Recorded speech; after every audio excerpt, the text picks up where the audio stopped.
And this morning, we'll bring you a conversation with the British High Commissioner to Ghana, because last night an announcement was made that the Prince of Wales and heir to the throne in England is coming to Ghana.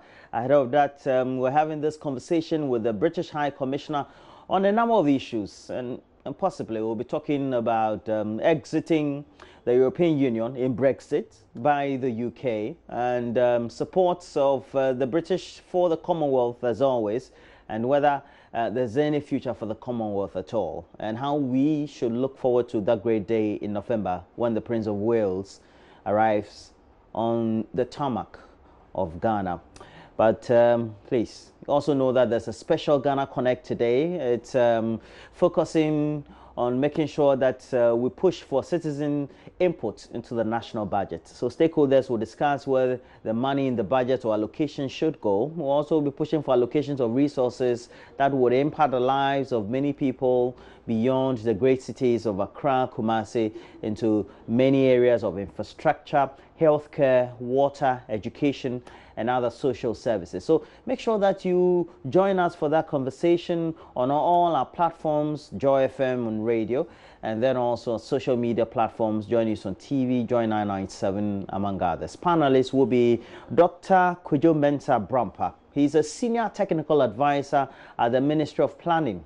Dr. Eric Oseya Sibe is a senior economist at the Economics Department of the University of Ghana, and Franklin Kwadwo is the president, Imane Africa.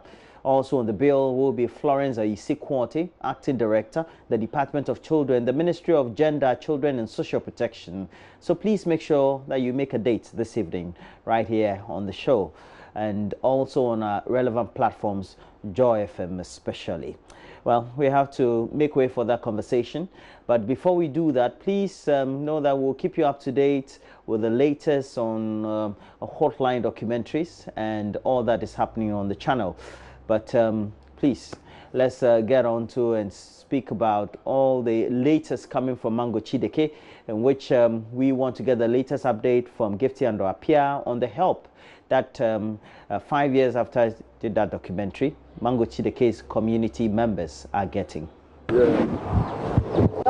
My first visit to Mangotideke in the Agoti-Meziope district in the Volta region was in 2012. Profiling the community, we discovered many problems, including the lack of access to safe water. Residents used very dirty water. I meet dozens of young men here. They draw water from here, they say.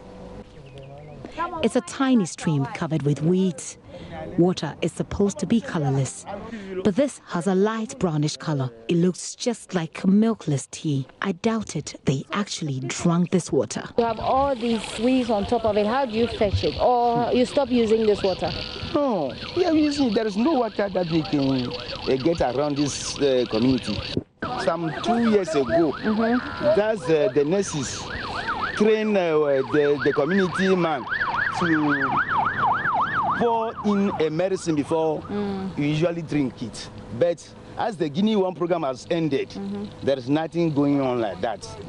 As of 2012, the Guinea One program was ended, and this water is no longer treated at source. They just simply gulp it down. They show me a donated borehole which has been there for the past 2 years. Not a single drop of water has come through it. At the time, the DCE's residents, that's less than a kilometer from the village, had clean, treated water flowing through taps. They even have water closet toilets. So I engaged the DCE at the time, Michael Ajaho, on what's been done for the people. I gave them a borehole. A borehole was provided to them By an NGO? By an NGO through my efforts. But unfortunately, it hit a rock. That is a Adaklu rock, which passes on the ground. So if you're not careful and you drill, if you're not lucky, you will not get the water. So that was what happened. I sent the engineers to the place, and what we got to know was that the water surface is not sufficient for water to come up there. We gave them water, but the water is not functioning. The borehole is not functioning. I have come back to Mangotideke in 2018 to find out what has changed. The stream from which they drew water has been made a mini dam by someone who bought the land looking to start a plantation. She has forbidden them from coming close to her dam. They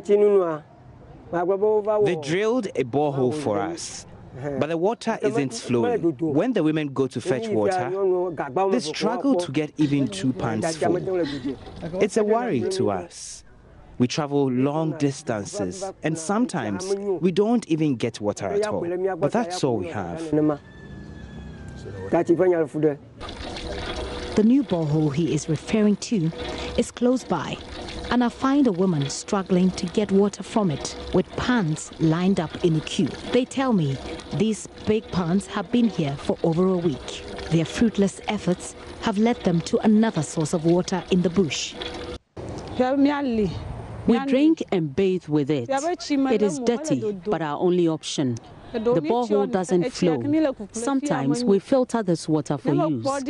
When I see the DCE, I'll tell him to come and use this water. If it's not good for him, then he should drill another borehole for us. Maupamo is a mother of 4. She has come to fetch water from this irrigation dam. The water here is worse than what they drew from the previous stream they showed me in 2012. If that water looked like milkless tea, this water looks like a millet beverage.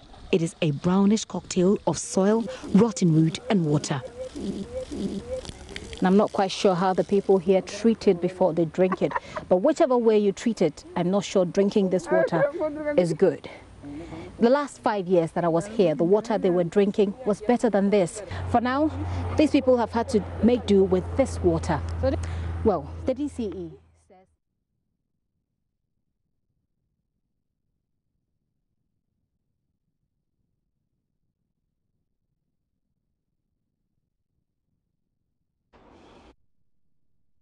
And we told you about Ghana Connect and how citizens' participation and input on the allocations for social services and issues like providing potable water, schools, etc., should also be made by the ordinary citizen in the budget in itself. We know that in November, the Finance Minister will be presenting the budget for the 2019 financial year to Parliament. But well, once we get citizens' participation and getting their input, it also gives us an opportunity to know that this is what the perception, the mindset and the contributions or sentiments of citizens could be. Well, stay with us as we do all that on Ghana Connect this evening. And it's from 5 to 7 p.m. It's a special edition. But